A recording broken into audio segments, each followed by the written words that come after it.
povo abençoado de Deus, seja bem-vindo aí mais uma vez no canal Falando da Bíblia. Capítulo 41 do Gênesis diz assim: E aconteceu que ao fim de 2 anos inteiro Faraó sonhou, e eis que estava em pé junto ao rio, e eis que subiram do rio 7 vacas formosas à vista, e gordas de carne pastavam no prado. E eis que subiram do rio após elas outras 7 vacas feias à vista e magras de carne, e parava junto outras vacas na praia do rio. E as vacas feias à vista e magras de carne comia 7 vacas formosas à vista e gordas. Então acordou Faraó. E eis que 7 espigas miúdas e queimadas do vento oriental brotavam após elas, e as espigas miúdas devoravam as 7 espigas grandes e cheias. Então acordou Faraó, e eis que era um sonho. E aconteceu que pela manhã o seu espírito perturbou-se, e enviou e chamou todos os adivinhadores do Egito, e todos os sábios. Faraó contou-lhe o seu sonho, mas ninguém havia que lhes interpretasse. E estava ali conosco um jovem hebreu e servo do capitão da guarda, e contamos-lhe os nossos sonhos, e ele nos interpretou a cada um conforme o seu sonho. Faraó disse a José: Eu tive um sonho e ninguém há que o interprete. Mas de ti ouvi dizer que, quando ouves um sonho, o interpreta. E respondeu José a Faraó, dizendo: Isso não está em mim. Deus dará resposta de paz a Faraó. Eu li aqui alguns textos, meus amados, que vai contar que depois do capítulo 40 se passa 2 anos, e o próprio Faraó agora ele tem 2 sonhos perturbadores. Sonho em que havia 7 vacas magras e devorava 7 vacas gordas. O outro sonho na mesma noite em que as espigas miúdas devorava as espigas gordas. Diz a Bíblia que o Faraó manda chamar todos os seus adivinhos, os seus sábios ali, e eles não conseguiram interpretar. E o moço que havia com José, passando-se 2 anos, ele lembra de José, e ali ele conta para o Faraó o que aconteceu naquela cadeia. Diz a Bíblia que chamaram José, e o Faraó disse: Sonhei e ninguém pode interpretar os meus sonhos. José disse: As interpretações, elas vêm de Deus. Eu quero dizer que quando nós temos sonhos, quando dormimos e sonhamos, quem dá as interpretações é o próprio Espírito Santo de Deus. A Bíblia vai dizer no versículo 25 agora assim: Então disse José a Faraó: O sonho de Faraó é um só. O Deus que há de fazer mostrou a Faraó. E esta é a palavra que tenho dito a Faraó: O que Deus há de fazer mostrou o Faraó. E não será conhecida a abundância da terra, por causa daquela fome que haverá depois, porquanto será gravíssima. Porquanto Faraó previna-se agora de um homem entendido e sábio, e o ponha sobre a terra do Egito.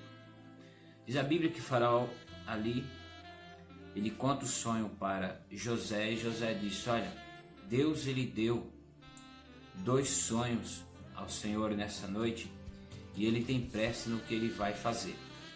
Vai acontecer aqui no Egito, que vai ter 7 anos de fartura, porém depois disso virá 7 anos de miséria, de extrema miséria. E ele aconselhou o Faraó dizendo: Olha, escolhe homem sábio para que possa fazer, guardar os mantimentos aqui, porque depois virá uma fome extrema em toda a terra. Diz a Bíblia, versículo de número 36.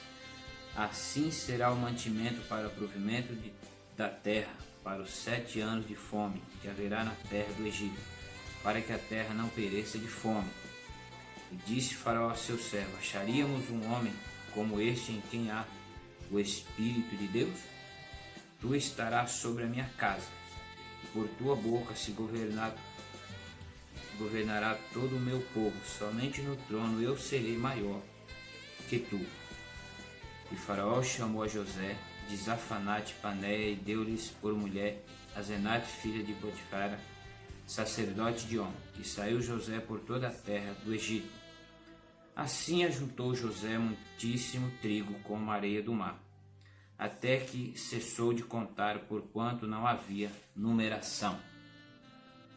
A Bíblia vai contar agora que após José dar a interpretação daquele sonho, Faraó olha para ele agora e diz: olha, não tem um outro homem em que há sabedoria para governar o Egito a não ser você. Diz a Bíblia que José só era menor do que o Faraó ali no Egito. Ele se tornou o governador de toda aquela terra. Eu quero entrar aqui no campo político. Eu, como cristão, eu voto em político. Vejo que, infelizmente, até dentro de igreja tem pessoas se levantando querendo ser José. Mas o texto diz bem claro que foi o próprio Deus que levantou José aqui para fazer a diferença no Egito. Que os políticos que são servos de Deus entendam que Deus, quando levanta eles no meio da política, é para fazer a diferença. Que eles possam entender isso. Então eu, como servo de Deus, oro para que a nação venha ser abençoada, mas deixando bem claro que jamais haverá José como houve esse homem aqui. Nunca mais haverá. Até porque o nosso Deus é que tem que ser o nosso governante. Claro que eu não sou nem estúpido, nem ignorante, dizendo que nós ainda estamos na terra precisando de governante justo, de homens sim que temem a Deus, mas que governa para todos, independente dos credos, independente da opção da pessoa.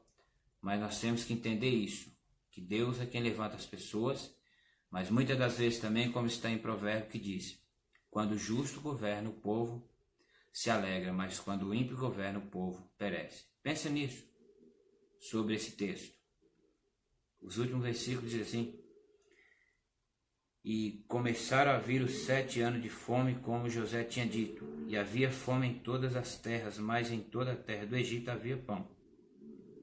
Havendo, pois, fome sobre toda a terra do Egito, abriu José tudo em que havia mantimento, e vendeu aos egípcios, porquanto a fome prevaleceu na terra do Egito. E de todas as terras vinha ao Egito para comprar de José, porquanto a fome prevaleceu em todas as terras. Os últimos versículos vai dizer como Deus poderosamente usou José para que viesse fazer a diferença ali no Egito. Que possamos fazer a diferença no Egito, que é o mundo. Como servo de Deus, como servas de Deus, precisamos fazer a diferença. E José, usado por Deus, fez a diferença naquela terra. Uma pergunta para mim e para você: será que temos feito a diferença?